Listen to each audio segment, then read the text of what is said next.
पंजाब के फिरोजपुर में प्रधानमंत्री नरेंद्र मोदी की सुरक्षा चूक का मामला थम नहीं रहा। बीजेपी लगातार कांग्रेस पर आक्रामक है। हमारे संवाददाता हिमांशु मिश्रा ने पंजाब में बीजेपी के प्रभारी गजेंद्र सिंह शेखावत से भी इस बारे में बातचीत की। मुख्यमंत्री हैं चरणजीत सिंह चन्नी, उन्होंने कल आज तक से बातचीत करते हुए कहा है कि कोई चूक नहीं हुई। मुझे लगता है इस प्रश्न का उत्तर तो मुझे आपसे पूछना चाहिए कि क्या आप मानते हैं, देश का सामान्य नागरिक होने के नाते मुझे आप इस प्रश्न का जवाब दे सकते हैं कि क्या चूक हुई है कि नहीं हुई है, या जो कुछ हुआ है उसको आप चूक मानते हैं कि नहीं मानते।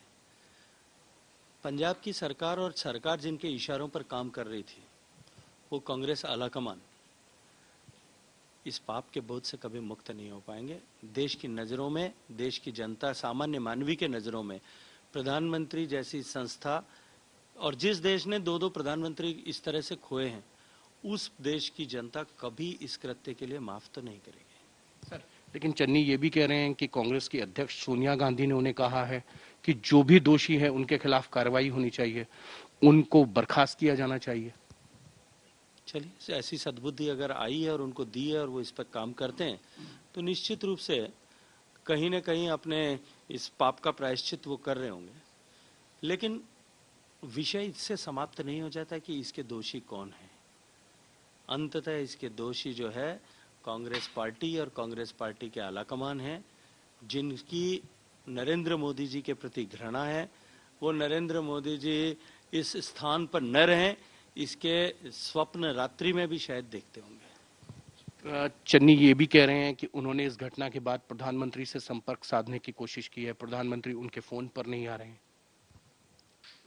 ये सब चीजें जो है, इस पूरी घटनाक्रम को आप प्रारंभ से लेकर के अंत तक, प्रधानमंत्री जी का कार्यक्रम जो तय हुआ उस तय तिथि से लेकर के आज तक अगर आप सब एक इन टोटलिटी अगर आप देखेंगे तो ही हम जो है इसको पूरे को समझ पाएंगे कि किस तरह से एक षड्यंत्र रचा गया, किस तरह से जो है प्रधानमंत्री जी के वहाँ रैली स्थल पर न पहुंचे इसकी व्यवस्था की गई, किस तरह से प्रधानमंत्री जी की वो रैली सफल न हो उसकी जो है वो चर्चा की गई।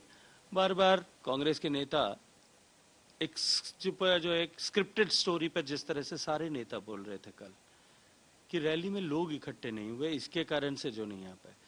आधे मीडिया हाउसेज ने खुद ने अपने स्टोरी करके लिखा कि 10,000 लोग थे, लेकिन देश के सारे मीडिया हाउस के पास शायद कुछ लोगों ने दिखाया होगा, कुछ लोगों ने शायद किसी दबाव में, किसी आकर्षण में, किसी कारण से न दिखा पाए होंगे, मजबूरी होगी उनकी। लेकिन शायद ही देश का कोई मीडिया हाउस ऐसा होगा जिसके पास में वो वीडियोस नहीं होंगे जहां हजारों की संख्या में बसेस रुकी हुई हैं, पुलिस के द्वारा प्रोटेक्टेड लोग तथाकथित राजनीतिक कर्मी उसको रोकने का प्रयास कर रहे हैं।